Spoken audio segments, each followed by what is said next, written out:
তো good morning বন্ধুরা।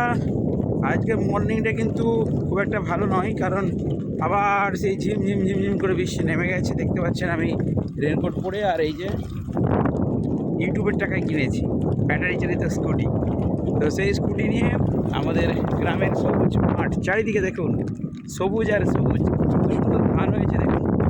তো সবুজ ধান গাছের ক্ষেতের মাঝে আমাদের ঢালাই রাস্তা, আর সেখান দিয়ে যাচ্ছি দোকান। তো আজকে এক দাদাভাইয়ের বক্স দিতে যাওয়ার কথা ছিল ডেবরাতে।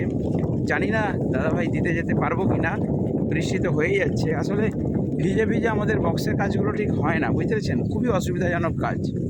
তো দেখছি কি করা যায়। তারপর আমার যোগাযোগ ব্যবস্থাটা একটু সমস্যা আছে, তার মানে নদী আছে। আর একটা ভালো খবর দিই, পীরতলা আছে না, পীরতলা আমাদের গ্রামেরই যে নৌকো ঘাট, তো সেই পীরতলাতে কিন্তু মাচা হয়ে গেছে, অতএব বাঁশের মাচা, অতএব ঘাটাল যেতে একটু সুবিধা হবে।